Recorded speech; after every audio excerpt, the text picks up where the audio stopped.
The all-new iPad Pro.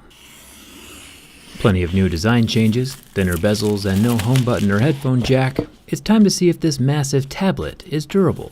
The iPad Pro is basically the same price as the iPhone XR, and appears to actually be one of the more reasonably priced Apple products. It even comes with a standard USB-C charging port. Apple's moving in the right direction. Let's get started.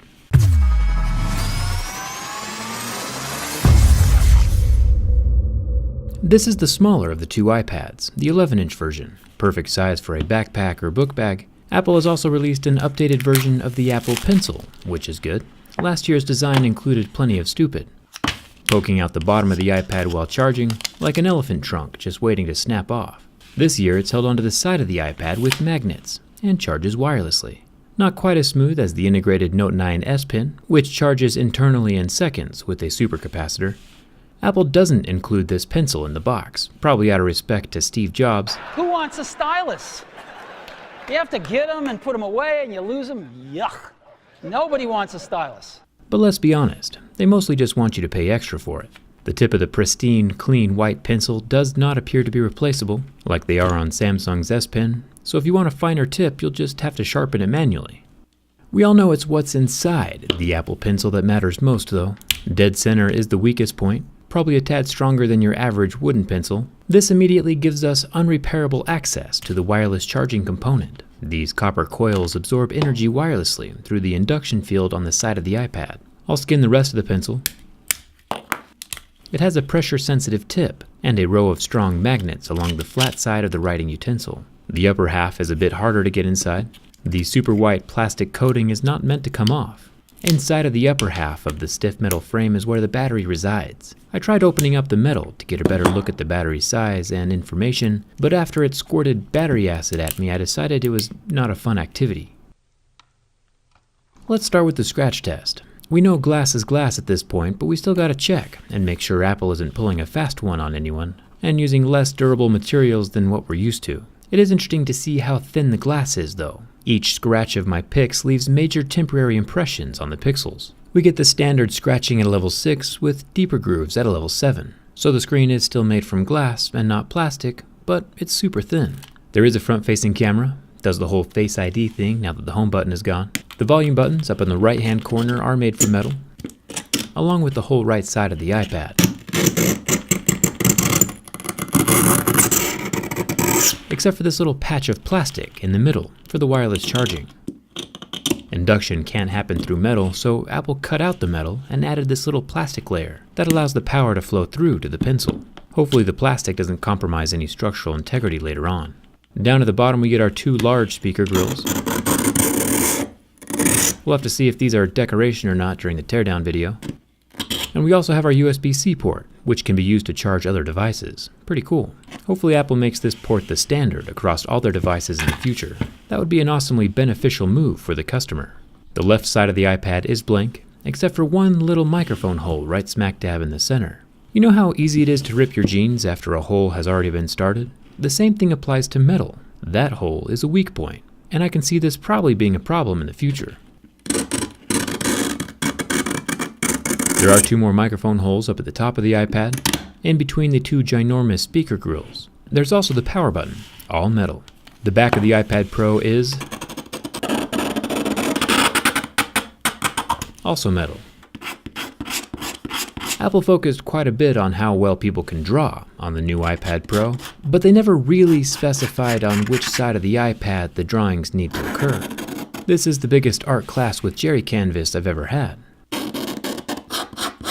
And the anodized aluminum makes a perfect surface. As an artist, I definitely have to agree with Apple on this one. The iPad is really good for drawing. Yeah, the front has liquid retina with 120 Hz touch sensitivity, but the back has 120 Hz your ears sensitivity. And you can't beat that. If you guessed I was drawing Spider-Man, I'm impressed with your creative thinking. Or maybe the iPad Pro just makes me look better at drawing than I actually am. Hopefully Stan Lee approves.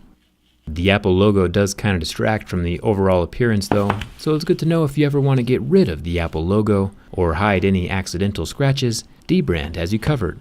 Quite literally. This textured black matrix feels more professional than just the bare aluminum, but the best news is that with dbrand, the Apple Pencil now looks like an actual pencil, and still connects and charges wirelessly. It doesn't get any better than that. I'll leave a link down in the description if you want to customize your own phone or iPad, and thanks to dbrand for sponsoring this video. We already know the result of our next test. Apple is once again touting sapphire camera lens covers on their iPad Pro, and as we know, sapphire should scratch at level 8, making it a very premium, durable, scratch-resistant product. More so than glass. Glass scratches at a level 6. But Apple Sapphire is not the same quality we've seen in other places, like HTC's or Tissot's. Apple Sapphire scratches like glass, at a level 6. Super annoying when Apple is bragging about premium materials that don't actually perform like they should. It makes real sapphire look bad. You would think Apple would be able to afford real sapphire, but maybe next time. The massive 11-inch display is using Apple's Liquid Retina technology, which is just an LCD, and lasted 10 seconds under the heat from my lighter before turning off. I'm still impressed that I can buy this whole iPad Pro for basically the same price as a XR, which is probably just another example of that phone being incredibly overpriced. Like always with my durability test, it's time for the bin test. I doubt this tablet will ever end up in a back pocket, but it will be in backpacks and book bags or laying around unnoticed on a couch cushion, chair, or bed before someone sits down. Structural integrity is still important. And the iPad Pro just doesn't have any of that structural integrity stuff. A tablet the size of a piece of paper folds like a piece of paper. I do feel bad for Spider-Man though. I'll try to straighten him out. Perfect. It looks like the two weakest points are right dead center on either side of the iPad Pro. The cracked frame happened right at the poorly placed microphone hole, and again over here on the poorly supported wireless charging dock for the pencil. The thin glass screen isn't helping out structurally, and neither are the loose, uncompartmentalized pouch-style lithium-ion batteries. The iPad Pro is a thin, ridgeless aluminum sack with no structure holding things together, like tinfoil wrapped around mashed potatoes. There are 4 massive speakers inside, which is pretty impressive. At least now I don't have to make a teardown video. Apple focused on making the thinnest iPad they could without putting much thought into structure or weak points in the frame. So make sure if it's ever in a backpack, you don't lean up against a chair or a wall. And make sure grandma doesn't accidentally sit on it, because it won't survive. Poor Spider-Man. Customize your own phone or protect your tablet with the dbrand link in the description. Hit that subscribe button if you haven't already. And let me know what else you want to see constructively durability tested in the comments. Thanks a ton for watching. I'll see you around.